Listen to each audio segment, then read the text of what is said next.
Hi everyone, I'm Eric. And I'm Christopher. And we're Grow From Me Gardening. Today we're talking trees. Deciduous trees. Hi everyone, and welcome to our very windy Zone 5B/6A garden here in upstate New York.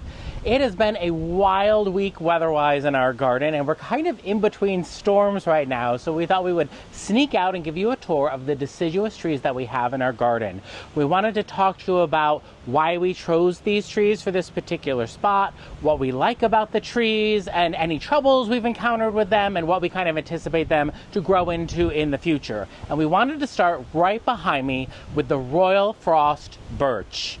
This tree gets about 40 feet tall and 20 feet wide, but what I love about it, not just its narrow size and height, but the bark. It has gorgeous white peeling bark that we can see from our great room. So in the winter time, it provides great winter interest, and it has dark foliage.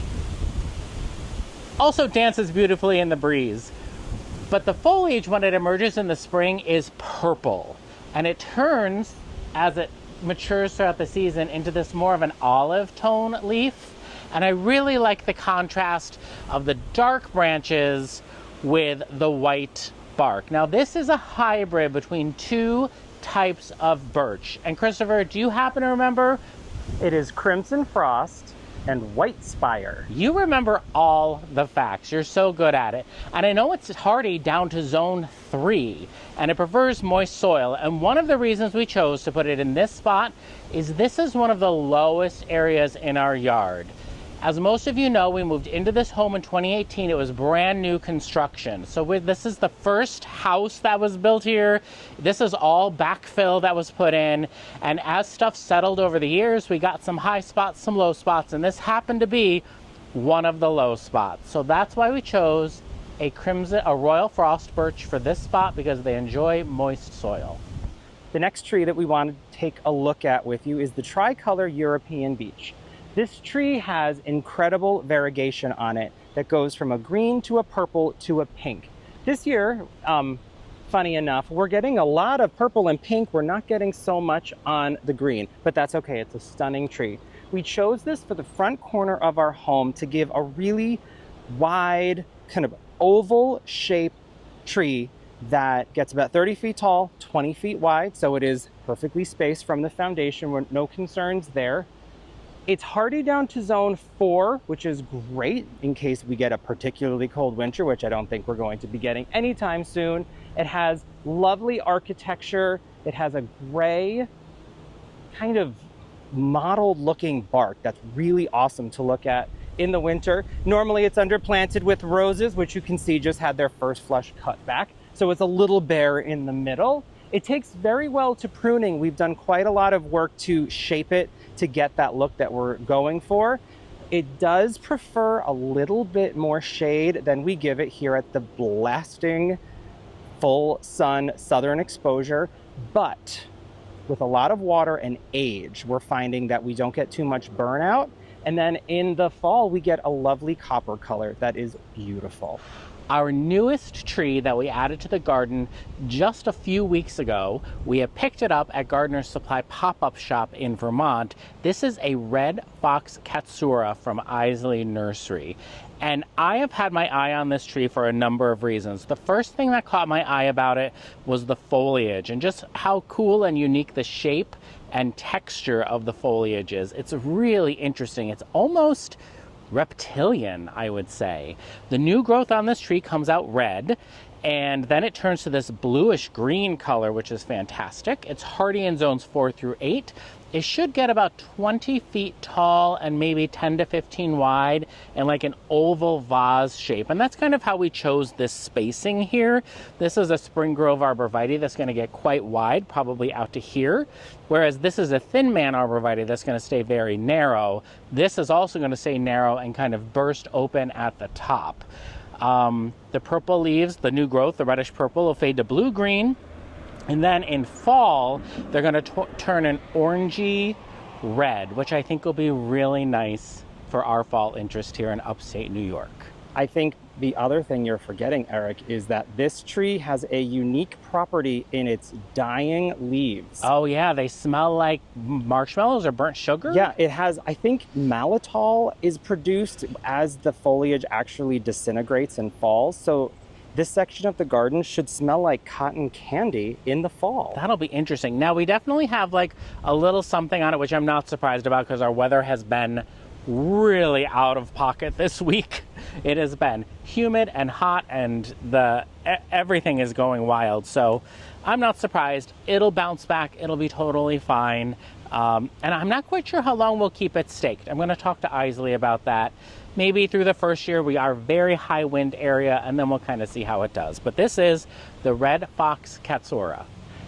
Down here at the front of the house, we have a heritage river birch. This is technically the native river birch, but this is a particular selection that was found to have the most colorful, peeling bark in the cultivars of river birches. It has oranges and purples and cinnamon and light brown. It's really, really stunning. And as this tree grows, it's just going to have these big fat trunks with beautiful color all over it.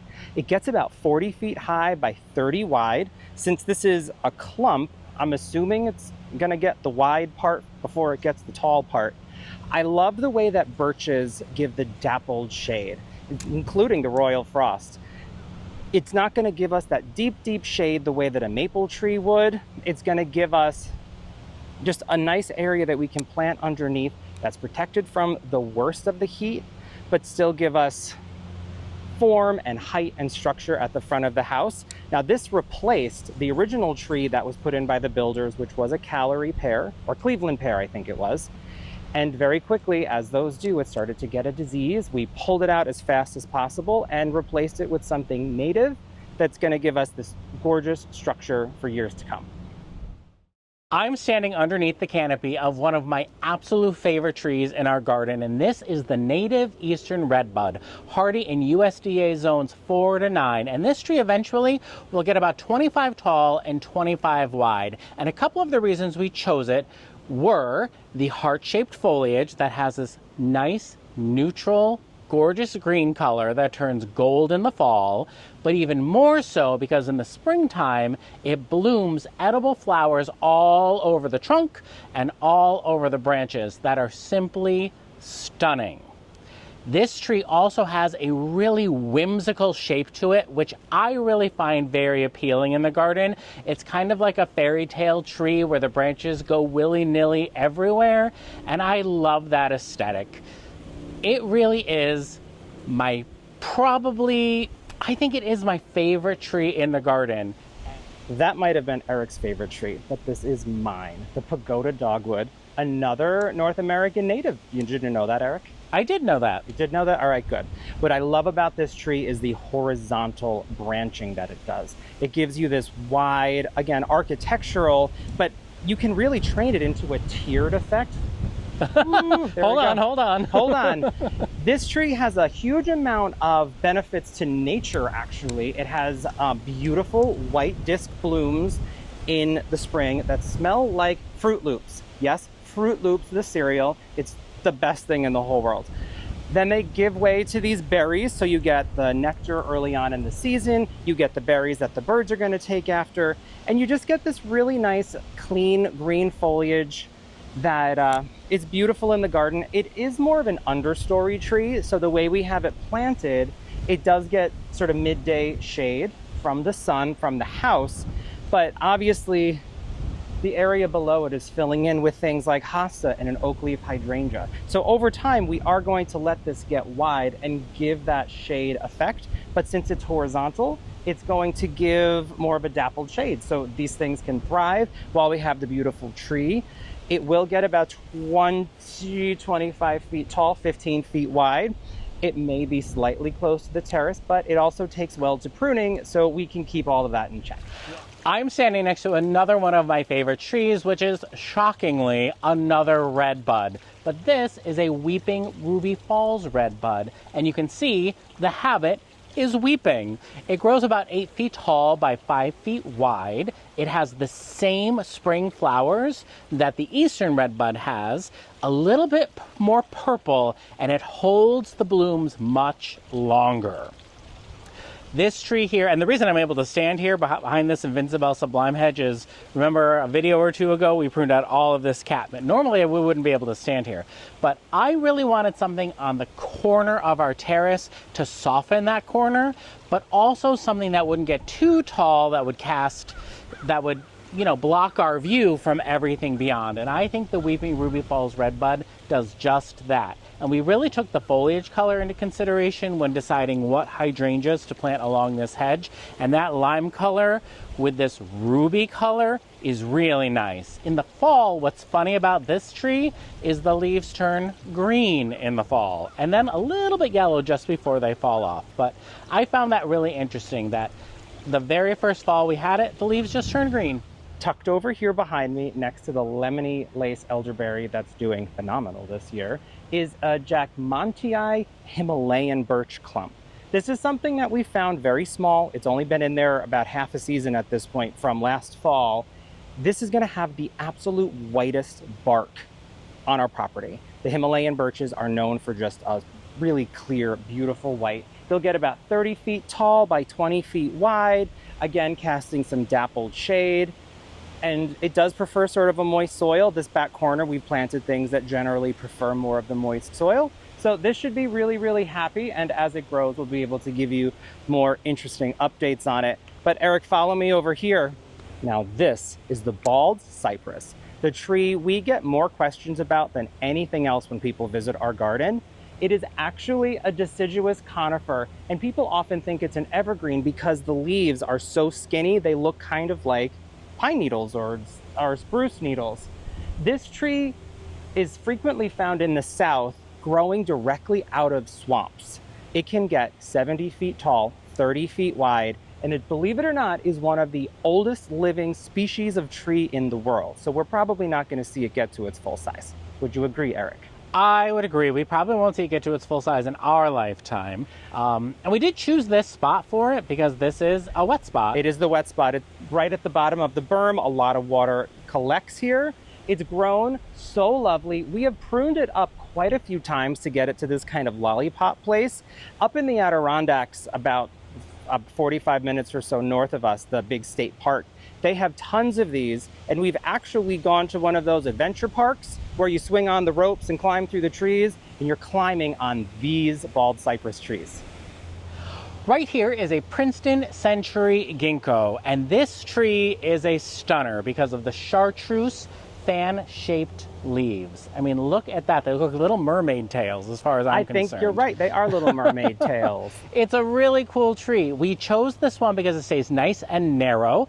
It's very slow growing. I know it's going to get maximum maybe 20 feet wide. The height, I want to say, is maybe 40 to 50 tall eventually. But these chartreuse green these chartreuse green leaves turn a bright flaxen yellow in the fall, which I think is really interesting. And we kind of thought about how we paired our trees together to have green or red fall foliage, yellow fall foliage, orange fall foliage. So this is our yellow foliage component. This is an example of a tree that we started it with a stake on it, and then we decided to take the stake off of it, but our wind seems to be really constantly blowing it this direction. I think it needs a stake. And so, Christopher, come up close here, because it started leaning, but now it's starting to correct itself up here. So I think we're going to have to come through and stake it up again. It needs to be staked. I think it does need to be staked. It is very exposed right here. I love the fall. Yeah, I mean, look how much it leans, even when the breeze dies down. So this will get staked. Yikes. I love the fall foliage color on it. I love that it's going to be nice and narrow. And I love that it's slow growing because I don't want things to just grow so quickly that we can't enjoy the full sun aspect of our garden. Over here on this little peninsula of the garden bed coming off the patio is a green gable black gum tree, or tupelo tree, I think is the other name for it. This has the most beautiful glossy green leaves. They're so shiny. and it gives a really nice structure to this section of the garden. This will get 40 feet tall by 25 feet wide in time. It'll be a really nice centerpiece to the garden. And this is where we get the most intense, vivid red color from, to pair with that yellow color from the Princeton Sentry Ginko. I'm very excited to see this tree grow and develop itself. It's on the slow growing side. And the other thing I read about it is this is another tree that can take quite a lot of moisture. Here we have the red obelisk beech, and we chose to put this one in the berm as kind of a centerpiece of gorgeous red foliage. It stays nice and narrow. It kind of maxes out around 8 feet wide. It'll get about 30 feet tall, although I have seen some much older varieties in the park by my office, and they are quite robust. So I have a feeling that's very far in the future. In the fall, this will get a coppery bronze foliage, so not necessarily amazing fall color, but we chose it for its color that it has right now, with that nice red undertone. What I love about, what I think is really cute about this tree is in the springtime, the new growth kind of unfurls and it kind of grows like this, and then as it matures, it straightens up, and I think that's really, really fun. To my left up on the hill, you can see that we planted a native catalpa. That is a tree that's very prevalent in our area, and we just wanted to have one. We put it up on the berm maybe a year or two ago. We've never added extra water to it. We've never done anything to it. Just planted it and let it go because it's just cool, fun foliage, kind of like a Muppet tree. It is, and that's also known as a bean tree because it gets those 9 or 10 inch long beans hanging off it. Yeah. The paper bark maple is a tree that we looked for a long time. This is known, of course, for its paper bark. The difference between this and our peeling birches is this is a reddish cinnamon color. It actually looks like cinnamon sticks. Absolutely beautiful peeling bark. This tree will get about 30 feet tall, 25 feet wide. It will cast more of that deep shade, but it's incredibly slow growing. So as we watch this expand and get bigger, maybe we won't be planting full sun annuals below it, but we'll be able to just enjoy this as an anchor in the center of the backyard. The Tickle Creek River Birch, another new addition to our garden this season. This is an Isley introduction, and it's a great alternative for a compact river birch. It's supposed to max out at 6 feet tall and 4 feet wide, which I think is a nice little size, kind of like a big shrub. It's hardy down to USDA Zone 4. It's kind of got that weeping structure, a little bit reminiscent of a Japanese maple with this thread-like foliage, which I think is really interesting, and a little bit of like a contorted look to it. Overall, I'd say if you're looking for something nice and compact and you have lots of water in your area because river birches like it wet, the Tickle Creek River Birch is a great option. Over my shoulder, you can see 2 of our very old, I guess you would call them at this point. They've been here the longest, river birches. This one's gotten gigantic. It's the native, so it's the same stats, same tree really as the heritage river birch up front, just doesn't get as vibrant and multicolored peeling bark. But I still see a lot of color in there, so maybe we got something close. But the tree we really want to share is the prairie fire crab apple. The blooms on this took Eric by such surprise this year. They are so vibrant, a fuchsia pink color, so beautiful. And they hung out for quite a while for us, followed by crab apples, funny enough. These are gonna get cleaned off by the birds. This tree is gonna get about 20 by 20, another anchor here on one of the sort of peninsulas of the patio garden. It starts out with sort of a maroon foliage that goes again towards that olivey green. It's just a lovely tree. Crab apples get such a weird form. They just send out these little shoots all over the place, but it's a really fun tree to have around. I kind of like it, and I do think we should mention that they are persistent crab apples. So they will stay on the tree until new growth appears the next year. And usually by that time, like Christopher said, all the birds have come and swarmed it and eaten all the little crab apples. Another must-have in our garden, when I first saw it at the garden center, I knew it was coming home with us that day, and this is the Diana contorted larch. It's a deciduous conifer with contorted branching. I mean, look at this, so interesting. It stays nice and narrow. It'll probably get about 10 feet wide. It'll get a little over 20 feet tall. It has grown very quickly for us. Anytime something that we plant grows extremely quickly, I'm both very happy and a little nervous. So I'm interested to see how this progresses through the seasons. It's got this blue-green needle that turns bright yellow in the fall before it drops. This stunner right here is a bloodgood Japanese maple. I did find out that it's not named after the color, the bloodgood. It actually was named after a nursery named for a bloodgood family. Anyways, this is going to get 20 to 15 feet, 20 feet tall, 15 feet wide. We'll keep it well pruned. They do take very well to pruning, so we can keep it from being on the terrace with us, but it will give us a little bit of reprieve from afternoon sun coming from that direction. You get beautiful red bark on the new growth, vivid red on some of the newest stems actually. And then it does like a little non-existent flower and you get these really pretty samaras. I love this tree. I think it's been a very successful tree for us. It gives us great contrast with the chartreuse, the green, the blue foliage to have that full garden picture. Another one of our newer trees that we actually purchased by mail, right, Christopher? Yeah, this came in the mail for your birthday last year. Yes, it came in a cardboard box, kind of almost turned in half. In the cardboard box, it was bare root, planted last spring. And this year, last year it did not do this, but this year for the first time, it has started to show its variegated foliage. So the new growth comes out this maroonish pink, and then as it matures, it starts to get more variegated. And I guess eventually it's going to be about 10 feet wide, 10 to 15 feet wide. So it's probably about 9 feet from the corner of the house. So I think that'll give it enough width, and then it'll get about 25 feet tall. And I think one of the reasons we planted it here was, one, it's stunning, but two, it's going to help cast shade onto the shade behind it, onto the shade garden behind it. I love a redbud. This is our third one. We saw another one at a garden center this past weekend, and we had to do everything we could not to purchase it. It was called an alley cat redbud. Really cool looking. But again, that whimsical structure, the new growth that turns variegation as it matures, and it does bloom on the trunk and the branches in the spring.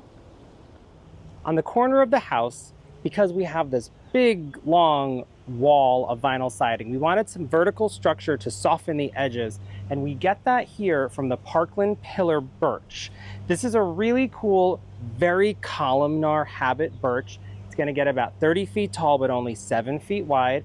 As you can see with some of these wild storms we've been having during the heat wave, it's splayed out a little bit. I think we're going to take after it with some tree twine just to kind of tuck it in loosely. It does grow very fast, but I think as it grows fast, the branches aren't as strong, so they need a little bit of assistance till they harden off to keep it going straight up. It has a great shiny green leaf that turns a beautiful yellow in the fall. It's a really, really lovely tree. Another beech tree, because if there's two trees I love, it's a birch tree and a beech tree, and this is Dalwick Purple. Very similar to the red obelisk beech, but it stays a little bit narrower at about 5 feet wide, and the color is much darker. This tree was planted about 2 years ago as a 3-gallon, very small. It had been on one of our nursery adventures out into Massachusetts, and we found a nice small size. Planted it. It's getting nice and established with these great, I mean, this is what I love about the beech tree. That leaf and the bark, the color of the trunk is really nice. So this is Dalwick Purple, about 5 feet wide, maybe 20 feet tall. Again, to kind of help block some of this massive siding that we have. The wabi-sabi Japanese maple is something we've just planted a couple, actually was it 2 months ago now? Yeah, this season. Time is flying. It's a cascading kind of Japanese maple. It gets these just sort of irregular swaths of branches popping out. This is only going to get maybe 8 feet tall, 10 feet wide. So there's some perennials here that eventually will have to move to give room, but it takes a very long time for that to happen. It will get a beautiful reddish, yellow, orange, what's the color? Of which? This fall one. color? This was yellow. Red orange in the fall. Okay. A lot of tree colors to remember. I've noticed that being it's going to be a slow grower, it's only every once in a while going to send up a shoot that gets a little bit of height. So I feel like this is the leader this year, this little tiny branch. I get a kick out of stuff like that. It's got very finely cut leaves, just very soft, very textural in this spot of the garden, which right now is kind of wrapped in sun perennials, ironically. But over time, I think this is going to end up a bit shadier of a spot with some of the other plants around it, and it'll be lovely here. Another river birch. This is Shiloh Splash River Birch, another one of those trees that we saw at the garden center, and we immediately knew we had to have it. What's really cool about this one is, again, it's more of a compact variety, much like the Tickle Creek river birch, but this one's a little bit taller. It gets about 12 to 15 feet tall, maybe 5 to 10 feet wide. You can grow it as either a very large shrub or a small tree. The most unique feature about it, though, is this variegated foliage. It's got very large yellowy cream margins on the edge with green in the center, and it is extremely striking. This year it is very vibrant, more vibrant than it's ever been, but I'm also noticing a little bit of reversion on it, and that's okay. That's to be expected in some variegated varieties. If it gets to be too much, we'll just cut it out to make sure that that variegated branching stays the strongest. I really, again, enjoy this whimsical structure of the river birch. We had it staked for a while. It no longer needs staking.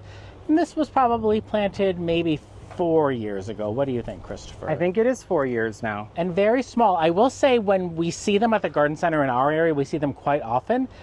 They look a little raggedy, to be quite honest. They look maybe like not as healthy, but if you really inspect them, they're an amazing, gorgeous tree. So Shiloh Splash River Birch for the win. Last, but certainly not least, this is Jane Magnolia. We've had this here since the day we moved in. This was part of our original planting. In fact, the package we selected for our landscaping package, we had a choice of 3. I wanted it because it had this magnolia in it. Everything else in that package, long gone.